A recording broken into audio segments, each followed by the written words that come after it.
warahmatullahi wabarakatuh. Perkenalkan, nama saya Monika Sari dari kelompok 12 dan teman saya bernama Jenny Setiawati. Di sini akan membahas tentang identitas sosial, gender dan etnik. Yang pertama, identitas. Ciri-ciri atau keadaan khusus seseorang jati diri, sedangkan kata sosial didefinisikan sebagai yang berkenan dengan masyarakat. Dengan demikian, kata identitas sosial sebagai ciri atau keadaan sekelompok masyarakat tertentu.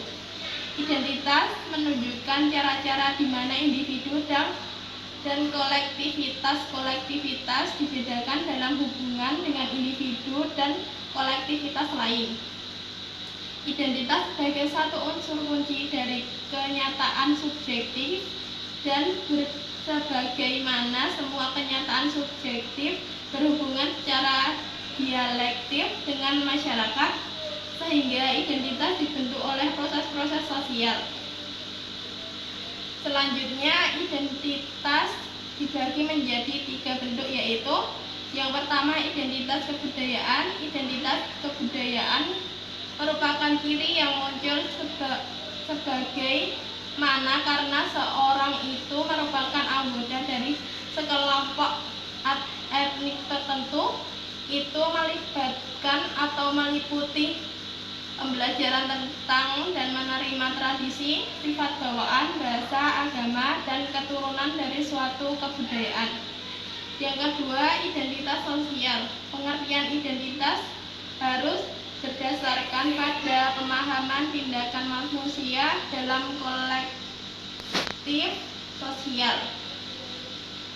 Identitas sosial adalah persamaan dengan perbedaan sosial, personal, dan sosial. Soal yang kamu miliki secara bersama-sama dengan beberapa orang dan apa yang membedakanmu dengan orang lain.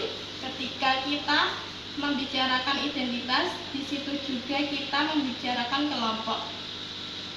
Yang ketiga, identitas diri. Identitas umumnya dimengerti sebagaimana suatu kesadaran akan kesatuan dan kesinambungan pribadi, suatu kesatuan unik, kesatuan dan keseimbangan yang mengintegrasikan semua gambaran diri, baik yang diterima dari orang lain maupun yang disajikan sendiri, tentang apa dan siapa dirinya, serta apa yang dapat dibuatnya dalam hubungan dengan diri sendiri dan orang lain.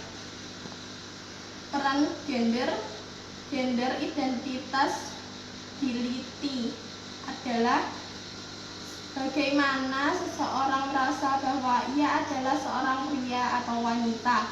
Identitas gender secara normal berdasarkan pada anatomi gender.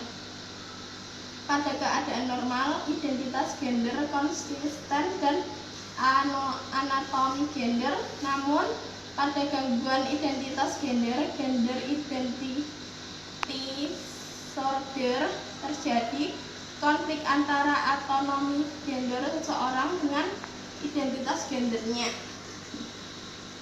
Gangguan identitas gender dapat berawal sejak masa kanak-kanak. Anak-anak dengan gangguan ini menemukan bahwa autonomi gender merupakan sumber distrust yang terus-menerus, yang intensif.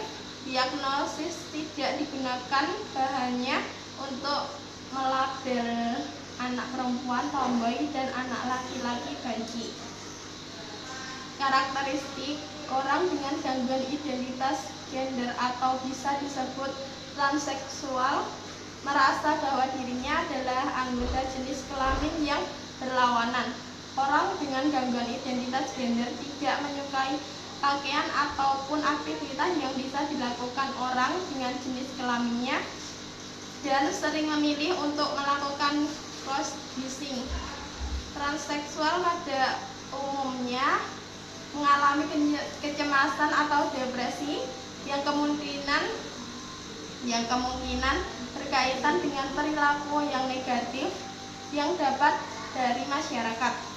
Gangguan identitas gender biasanya dimulai pada masa kanak-kanak dan dapat terdeteksi oleh orang tua sejak usia 2 hingga 4 tahun. Pengalaman perbedaan gender harus dilakukan secara tepat. Mengapa? Karena pendidikan gender akan tersimpan di dalam memori jangka panjang si kecil. Hal ini nantinya berpengaruh pada pembentukan perilaku dan kepribadian ketika anak dewasa. Anak sudah bisa dikenalkan tentang gender sejak usia 15 bulan. Pada saat ini anak mulai memasuki fase anal. Fase anak adalah fase yang dimana anak mulai paham tentang fungsi dari alat kelamin. Pada fase ini anak mulai mempelajari perbedaan antara laki-laki dan perempuan. Secara tidak langsung sebenarnya orang tua juga sudah mulai menerapkan prinsip gender pada anak. Misalnya tentang memilih model dan warna baju, mainan, serta aksesoris untuk anak. Yang perlu orang tua pelajari adalah tentang bagaimana tahapan dan cara membuat anak paham tentang konsep gender melalui pengenalan konsep gender.